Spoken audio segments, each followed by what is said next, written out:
السلام علیکم ورحمۃ اللہ وبرکاتہ۔ محترم ناظرین، امید ہے کہ آپ لوگ خیریت سے ہوں گے۔ آج کا جو ہمارا موضوع ہے وہ آیت کریمہ ہے۔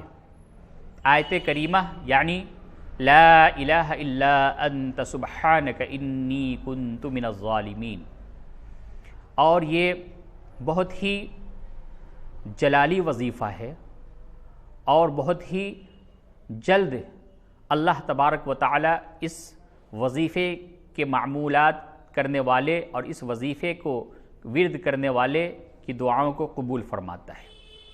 تو آج میں آپ کو اس کے بارے میں اس ویڈیو میں 3 چیزیں بتانے جا رہا ہوں۔ سب سے پہلی چیز یہ کہ اللہ تبارک و تعالی نے قرآن کریم میں اس آیت کو جو نازل فرمایا وہ کس واقعے کے تحت نازل فرمایا، اس میں اللہ تبارک و تعالی نے کیا ذکر فرمایا ہے، کس وجہ سے اللہ تبارک و تعالی نے اس آیت کو نازل فرمایا، اس میں کس واقعے کے بارے میں ہمیں اور آپ کو اللہ تبارک و تعالی بتا رہا ہے۔ پہلی بات یہ۔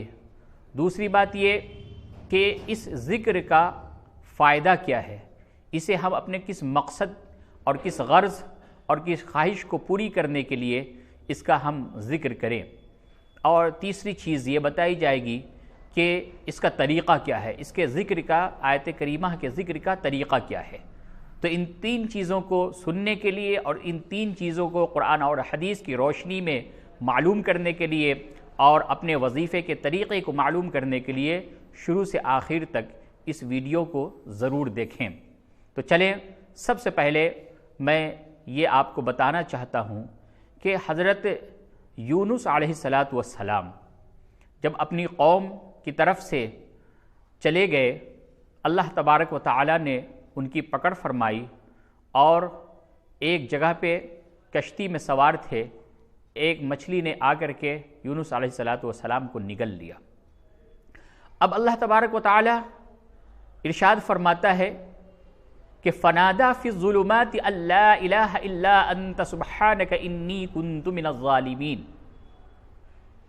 پہلے اس کا ترجمہ ملاحظہ فرمائے، فنادا فی الظلمات، پس انہوں نے اندھیروں میں پکارا۔ اندھیروں میں پکارا یعنی مچھلی کے پیٹ میں پکارا۔ کسے پکارا؟ اللہ تبارک و تعالیٰ کو پکارا۔ کس الفاظ سے پکارا؟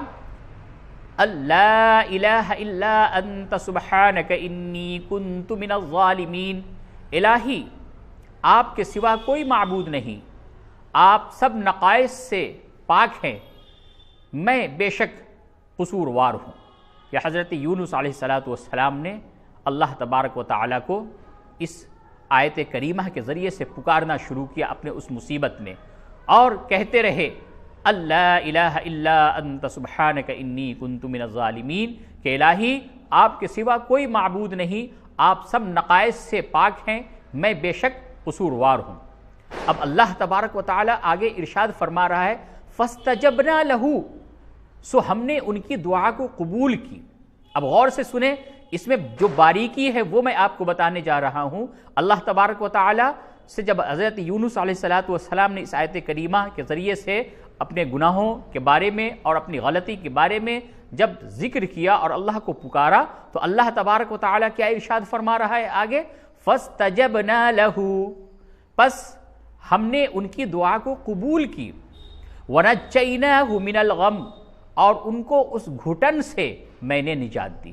فاستجبنا لہ من الغم، اس گھٹن سے، اس غم سے میں نے حضرت یونس علیہ السلام کو نجات دی۔ اور آگے جو جملہ اللہ ارشاد فرما رہا ہے وہ ہمارے اور آپ کے لیے بہت ہی بڑا ایک اللہ کی طرف سے تحفہ، ایک انعام ہے، ایک بہت بڑی خوشخبری ہے ایمان والوں کے لیے، مسلمانوں کے لیے، مومنوں کے لیے۔ کیا کہا؟ وَكَذَلِكَ نُنْجِي الْمُؤْمِنِينَ، اور ہم اسی طرح اور ایمان والوں کو بھی کرب و بلا سے نجات دیا کرتے ہیں۔ کتنی بڑی بات ہے، سبحان اللہ کہیں، ماشاءاللہ کہیے، الحمدللہ کہیے۔ اللہ کیا فرما رہا ہے کہ فاستجبنا لہ، ہم نے یونس علیہ السلام کی دعا قبول کی، ونجیناہ من الغم، اور ہم نے ان کو اس غم سے، اس گھٹن سے نجات دی۔ وَكَذَلِكَ نُنْجِي الْمُؤْمِنِينَ، اور ہم اسی طریقے سے ایمان والوں کو مصیبت سے، پریشانی سے، کرب و بلا سے چھٹکارا دیا کرتے ہیں۔ اللہ نے سارے مسئلے کو حل کر دیا۔ قرآن کریم کو ہم پڑھتے ہیں لیکن اس کو سمجھنے کی کوشش نہیں کرتے۔ اللہ نے ہمارے سارے مسائل کو اس آیت میں حل کر دیا کہ اسی طریقے سے، اسی لفظ کے ذریعے سے، اسی آیت کے ذریعے سے، جیسے حضرت یونس علیہ السلام نے پکارا، اسی طریقے سے جب ہم پکاریں گے تو ہم کو بھی اللہ تبارک و تعالی ہمارے غموں سے، ہمارے پریشانیوں سے نجات عطا فرما دے گا۔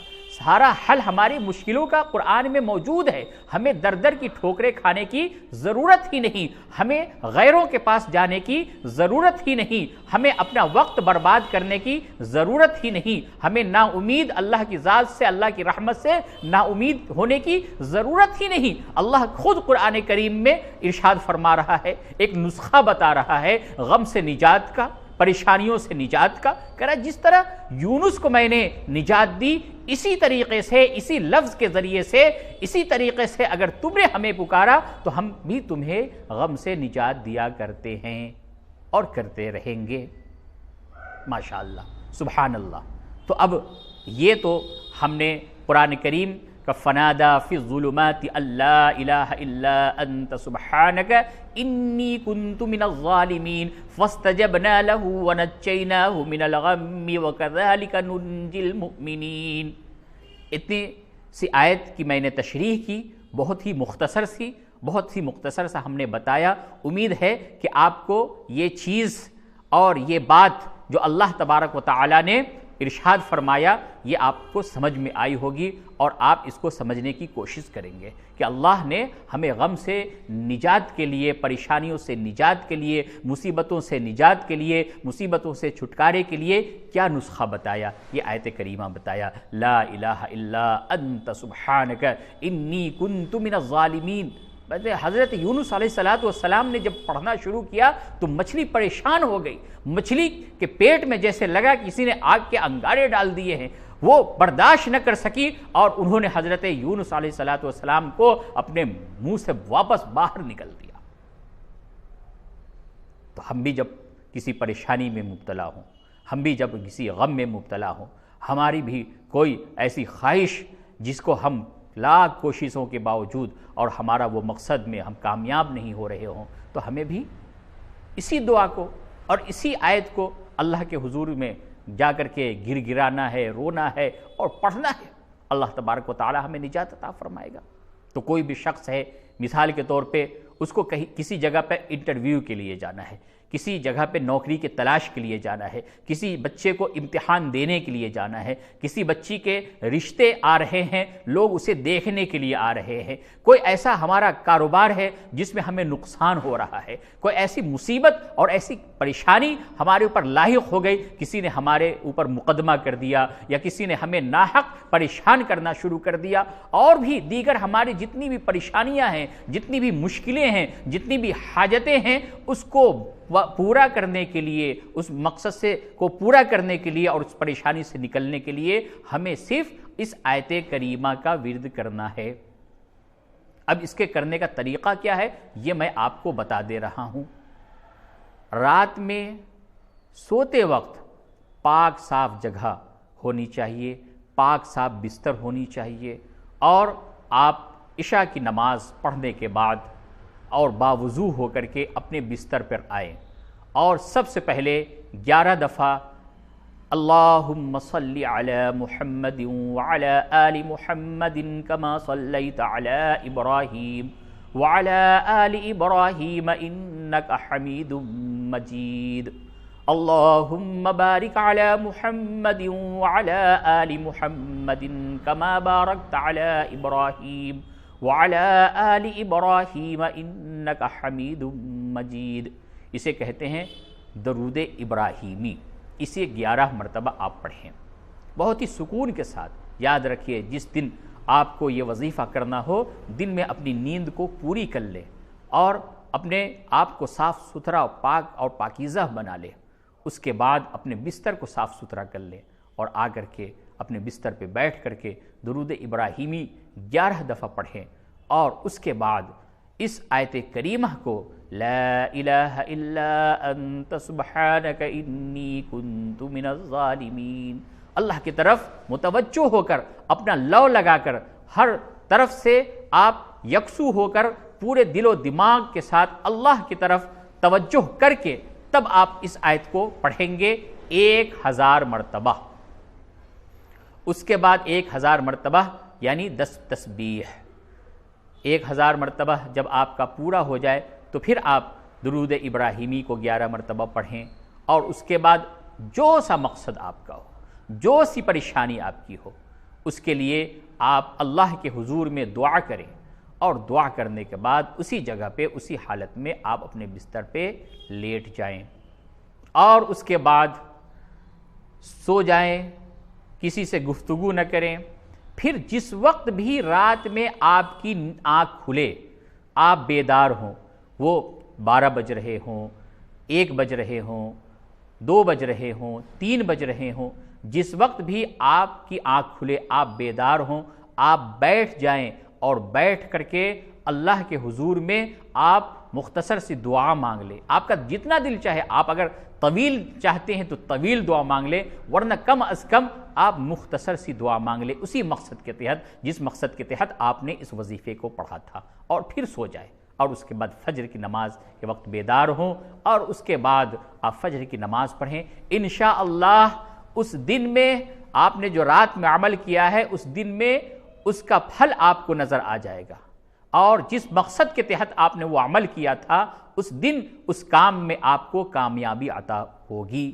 جب بھی کوئی مشکل دشواری پیش آئے، جب بھی آپ کوئی غرض اور کوئی مقصد آپ کا ہو، ایک رات پہلے آپ اس عمل کو اس طریقے سے پڑھ لیں، دوسرے دن اللہ کے فضل و کرم سے وہ مقصد پورا ہونا ہی ہونا ہے۔ اس امید اور اس یقین کے ساتھ آپ رات میں اس کو پڑھیں، انشاءاللہ دوسرے دن آپ کا مقصد پورا ہو جائے گا۔ تو امید ہے کہ آپ کو یہ مختصر سی بات جو ہم نے آیت کریمہ کے بارے میں بتائی ہے، یہ آپ کو پسند آئی ہوگی۔ انشاءاللہ اس پہ عمل کریں، اور اللہ کا نام ہے، اور اللہ تبارک و تعالیٰ نے قرآن شریف کے اندر، جیسا کہ میں نے شروع میں عرض کیا، اس کے بارے میں خود ہی فرما دیا ہے۔ آپ خود قرآن شریف میں جا کر کے اس کا ترجمہ دیکھ سکتے ہیں، کس طریقے سے ایمان تازہ ہو جاتا ہے، یقین تازہ ہو جاتا ہے، اور اللہ تبارک و تعالیٰ نے خود قرآن شریف کے اندر ایمان والوں کے لیے اتنی بڑی نعمت رکھ رکھا ہے، بس دیر اس بات کی ہے کہ ہم اس نعمت سے فائدہ اٹھائیں۔ اللہ تبارک و تعالیٰ ہم سب کو کہنے اور سننے سے زیادہ عمل کی توفیق عطا فرمائے۔ وآخر دعوانا ان الحمد للہ رب العالمین۔